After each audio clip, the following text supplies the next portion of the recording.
বন্ধু বান্ধৱীসকল মোৰ চেনেলৰ নতুন এটা ভিডিঅ'লৈ আপোনালোক সকলোকে আকৌ এবাৰ স্বাগতম জনাইছোঁ। এয়া আজি গৈ আছোঁ তেজপুৰ কুমাৰগাঁৱৰ নামঘৰ ভাগলৈ। তাত 4 দিন ধৰি অখণ্ড ভাগৱত হৈ আছে আৰু ভাবিলোঁ তাতে এগছ চাকি দি আহোঁ। আজি যিহেতু দেওবাৰ, ল'ৰাও ঘৰতে আছে, এয়া আমি তিনিওটা ওলাইছোঁ। তাত ভাবিছোঁ চাকি এগছ দি আহোঁ বুলি। এয়া চাওক, এফালে আছে হাজবেণ্ড অকণমান আৰু এয়া ল'ৰা। গৈ আছোঁ আৰু তাত পাই বাৰু আপোনালোকক অকণমান দেখুৱাবলৈ চেষ্টা কৰিম। যিমান পাৰোঁ দেখুৱাম আপোনালোককো ভাগৱতৰ অকণমান পাঠখিনি, ভাগৱত কৰি থকা পাঠখিনি। গতিকে ব'লকচোন এতিয়া গৈ থাকোঁ, তাত গৈ লগ পাম। আৰু এতিয়া আমি তাত গৈ পালোঁগৈ। পোৱাৰ পিছতে আমি দাদাজনৰ দোকানৰ পৰা ওচৰতে থকা তেল, চাকি, ধূপ যি দিম বুলি ভাবিছিলোঁ সকলোখিনি বস্তু এনেদৰে দোকানখনৰ পৰা কিনি ল'লোঁ। আৰু এয়া ব'লকচোন এতিয়া নামঘৰ ভাগলৈ যাওঁ। আৰু এয়া নামঘৰৰ ভিতৰত সোমালোঁ। নামঘৰৰ চৌহদত এনেকৈ টেপতে মই ভৰি হাত ধুই ল'লোঁ, যিহেতু চাকি জ্বলামগৈ। এয়া ধুনীয়াকৈ তাত ভাগৱত পাঠ হৈ আছে, আপোনালোকে শুনিছেই চাগে, সঁচাই ভাল লাগে বাৰু। আৰু এতিয়া আমি ধুনীয়াকৈ নামঘৰৰ বাহিৰতে এনেকৈ চাকি জ্বলাবলৈ ব্যৱস্থা কৰি দিছে তেখেতসকলে। আমি ধুনীয়াকৈ চাকি হাজবেণ্ডে মই জ্বলাই ল'লোঁ আৰু ধুনীয়াকৈ ভাগৱত পাঠ যিহেতু হৈ আছে ধুনীয়াকৈ শুনিও আছোঁ। মনটো সঁচাই বহুত ভাল লাগিছে। আৰু চাকিখিনি জ্বলাই আমি ভিতৰত সেৱা ল'বলৈ বুলি গ'লোঁ।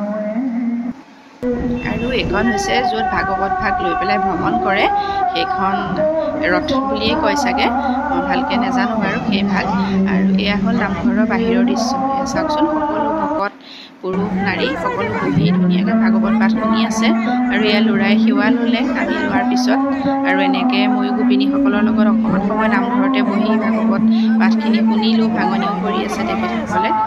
আৰু দেখুৱাবলগীয়া বিশেষ ভিডিঅ' বাৰু নাই কৰা, অকণমান এনেকৈ কৰি ৰাখিলোঁ, যিহেতু মোবাইলটো লৈ ভিডিঅ' কৰি থাকিব ভাল নালাগে এনেকুৱা ভক্তিমূলক অনুষ্ঠানত, আৰু ল'ৰাইও কৰি বেয়া পায়, সেইকাৰণে ইমানখিনিয়ে কৰিলোঁ আৰু আপোনালোকক দেখুৱালোঁ।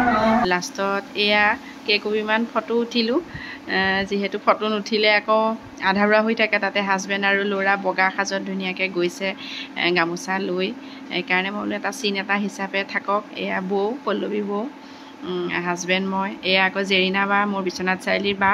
বহুত বছৰ নহয়, দিনৰ পিছত তাইক পালোঁ। বহুত ভাল লাগিল সঁচাকৈ লগ পাই, সেইকাৰণে ফটোও উঠিলোঁ আৰু সাঁচি ৰাখিলোঁ। এয়া মোৰ ল'ৰা। এয়া ইমানেই আছিল আৰু ভাগৱতৰ পাঠ। আহি পাই আৰু ভিডিঅ' কৰা নহ'ল, এয়া সন্ধিয়াৰহে ভিডিঅ'। এয়া আমাৰ ঘৰত আলহী আহিল, তেখেতসকল আহিছে অৰুণাচল ৰয়িঙৰ পৰা। গতিকে তেখেতসকলকো অকণমান ভিডিঅ'ৰ জৰিয়তে সাঁচি ৰাখিলোঁ, যিহেতু বহুত বছৰৰ মূৰত তেওঁলোকক পুনৰ লগ পাইছোঁ। বাচ্ছা সৰু থাকোঁতে আমি এবাৰ ৰয়িং গৈছিলোঁ তেখেতসকলৰ ঘৰত, আৰু এতিয়া তেখেতসকলৰ বাচ্ছা ডাঙৰ হ'ল, আমাৰো ল'ৰা ডাঙৰ হ'ল। ভাল লাগিল বহুত বছৰৰ মূৰত তেখেতসকলক লগ পাই, সেইকাৰণে এনেকৈ ভিডিঅ' ফটোৰ জৰিয়তেই সাঁচি ৰাখিলোঁ। আৰু এয়া মই বিহু বুলি এখন গামোচা দিলোঁ, দুইজনকে দুখন গামোচা। এয়াই আৰু অকণমান সাঁচি ৰাখিলোঁ, ভাল লাগিল। গতিকে যদি আপোনালোকৰো ভাল লাগিল মোৰ ভিডিঅ'টো চাই, লাইক, শ্বেয়াৰ আৰু চেনেলটো ছাবস্ক্ৰাইব কৰি দিব। আজিলৈ আহিছোঁ তেনেহ'লে, ধন্যবাদ।